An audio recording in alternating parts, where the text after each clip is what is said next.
आणि शेवटची गोष्ट, माझ्या काही अटी आहेत. अट पहिली, मला आजच्या आज भव्य साचीचा ओरिजिनल डिझाईन लेहंगा हवाय, जो दीपिकानं तिच्या लग्नात घातला होता. खास तुझ्यासाठी भव्य साचीकडून डिझाईन करून घेतलेला लेहंगा आणलाय मी. वाव, 20 लाखांचा. अनिका, हा लेहंगा डुप्लिकेट आहे. काय म्हणालास? किंमत. नक्ष, अनिका आणि विहान याच्या गुंतागुंतीच्या लव्ह ट्रायंगल मध्ये नक्की होणार तरी काय? नक्ष कोल्हापूरच्या प्रतिष्ठित देशमुख कुटुंबाचा जावई असूनही ते कुटुंब त्याला एका नोकराप्रमाणे वागवत असतं, कारण तो त्या कुटुंबावर जबरदस्ती लादलेला एक फाटका दरिद्री घर जावाई असतो. नक्ष दबक्या पावलांनी रूम मध्ये येतो. त्याच्या हातात एक पिशवी आहे. तो त्या पिशवीतून नव्या चपलांचा बॉक्स काढतो आणि अनिका समोर घेऊन उभा राहतो. अनिका तो बॉक्स हातात घेऊन उघडू लागते आणि बॉक्स उघडताच तिला मोठा धक्का बसतो.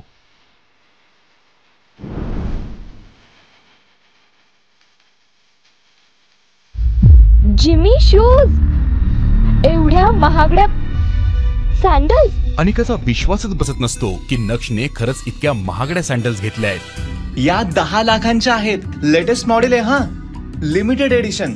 हे ऐकून तर अनिकाला जवळजवळ भोवळच येते. 2 क्षण काय बोलावं तिला सुचतच नाही. नक्ष फक्त स्मित हास्य करत उभा होता. त्याला अनिकाच्या या इतक्या सौम्यपणाने विचारलेल्या प्रश्नाची गंमत वाटते. तुला हा ब्रँड खूप आवडतो हे मला ठाऊक आहेच, म्हणून तर मी ही सँडल घेतली. अनिकाला अजूनही ते पटत नसतं. अनिका आता एका मोठ्या शूजच्या दुकानात आलीये. गुड मॉर्निंग मॅडम, तुमचं आमच्या दुकानात स्वागत आहे. मॅनेजरची नजर अनिकाच्या हातात असलेल्या जिम्मी शूज लिमिटेड एडिशनच्या पिशवीवर जाते. तुम्ही निंबाळकर सरांना ओळखता वाटतं. Nimbalkar sir, Nimbalkar group of इंडस्ट्रीजचे मालक. मॅनेजर मान डोलावत हो म्हणतो. त्यांना तर कोणी ओळखत नाही ना. त्यांचा तर चेहरा देखील मीडियामध्ये दिसलेला नाही. आणि तुम्ही असं का विचारलं? प्लीज ते दाखवता का? मॅनेजर अनिकाकडे तिच्या हातातली चपलांची पिशवी मागते. अनिका ती लगेच देते. मॅनेजर त्यातल्या चपलांचा बॉक्स बाहेर काढते. या जिमी शूज कंपनीच्या खास लिमिटेड एडिशन सँडल्स आहेत. भारतात आत्तापर्यंत याचे फक्त 2 पीस विकले गेलेत. कालच निंबाळकर सरांनी याचा दुसरा पीस विकत घेतला होता. अनिका घरभर नक्षला आवाज देत फिरते. नक्ष, नक्ष, कुठे पळून गेला हा सकाळी सकाळी? आई, तू त्याला पाहिलंस का? ती मानेने नक्षला पाहिलं नाही असं सांगते. तेवढ्यात नक्ष दरवाजा उघडून घरात येतो. कुठे गेला होतास गाव भटकायला? कधीच कामाला उपयोगी पडत नाहीस. चल आता लगेच ऑफिस मध्ये. तुला माझ्या बरोबर काम करायचं होतं ना. ही आहे तुझी संधी. चल, सगळ्या फाईल्स घेऊन ये लगेच. मला ऑलरेडी खूप उशीर झाला आहे तुझ्यामुळे. चित्रा नक्षकडे तुच्छतेने पाहत मान डोलत असते.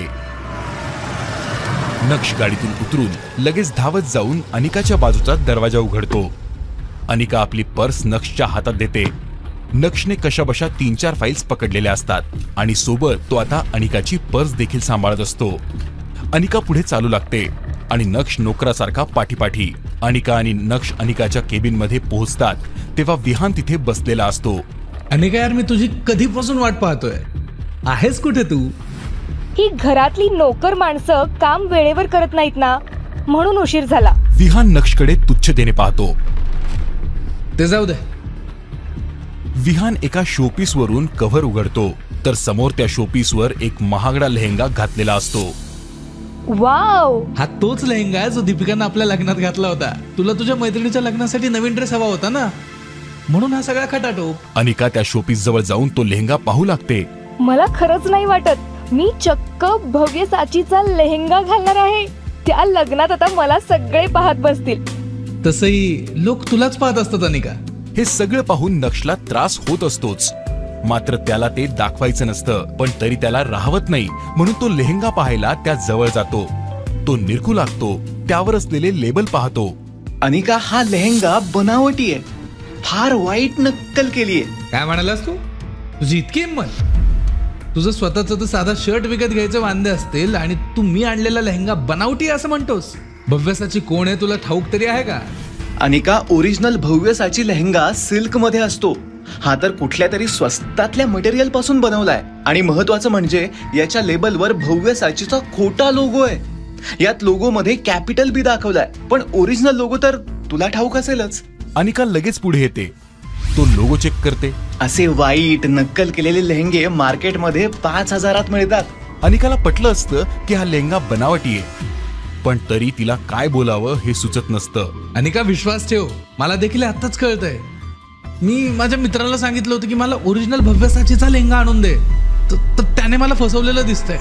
मी त्याला अजिबात सोडणार नाही, त्याला चांगलीच अद्दल घडवेन. तेवढ्यात विहानचा फोन वाजतो. बर आता मी निघतो, मला खूप अर्जंट काम आहे. अनिका,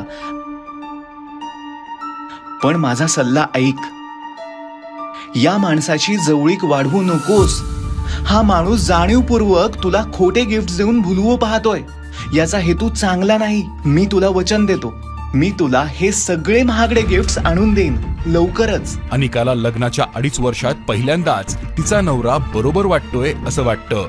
त्याला तिची काळजी आहे आणि तो तिला चुकीच्या माणसांपासून सावध करतोय हे देखील पटत असतं. हा मी काय विचार करते आहे, या नक्षच्या नादी लागून मी विहानला दुखवलं तर नाही ना? तो दुखावला किंवा रागावला आणि त्याने माझ्या कंपनीमधली त्याची पार्टनरशिप संपवली तर मी काय करू? माझ्याकडे काहीच उरणार नाही. आधीच माझा बिझनेस लॉस मध्ये आहे. अशा वेळी विहान मला सोडून गेला तर मी रस्त्यावरच येईन. नाही, मी असं होऊ देणार नाही. मला नक्षची नाही, विहानची गरज आहे.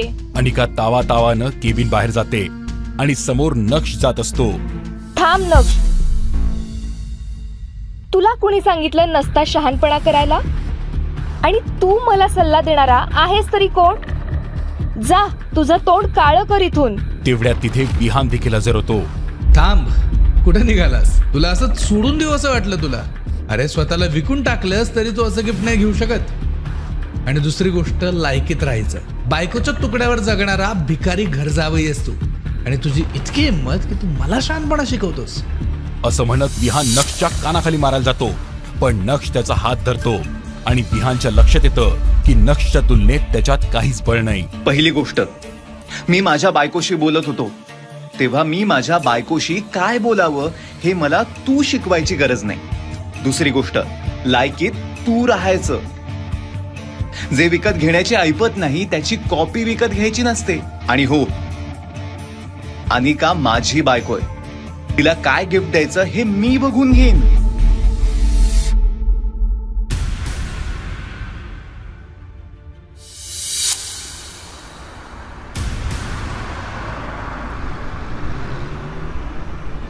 आणि शेवटची गोष्ट, माझ्या काही अटी आहेत.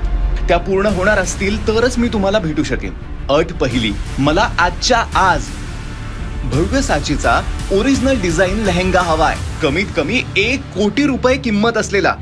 आणि दुसरी अट मी तुम्हाला मेसेज करून सांगेन. फोन ठेवताच नक्षला मेसेजमध्ये एक पत्ता पाठवला जातो. हा पत्ता असतो गोल्डन पार्क सोसायटी मधला, जिथे नक्षला एका अतिशय महत्वाच्या मीटिंगसाठी जायचंय.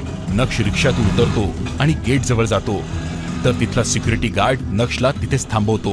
कुठे चालला रे हिरो? अहो काका, खरंच काम आहे माझं आतमध्ये. असो का? अरे तुझ्यासारख्याला झाडू मारायला पण ठेवणार नाही आत. तू मीटिंग काय करतो? चल शेंड्या नको लावू, चल.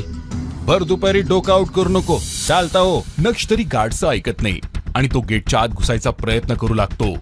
ते पाहून गार्ड आपल्या हातात असलेल्या दांडक्यांचा वापर करतो.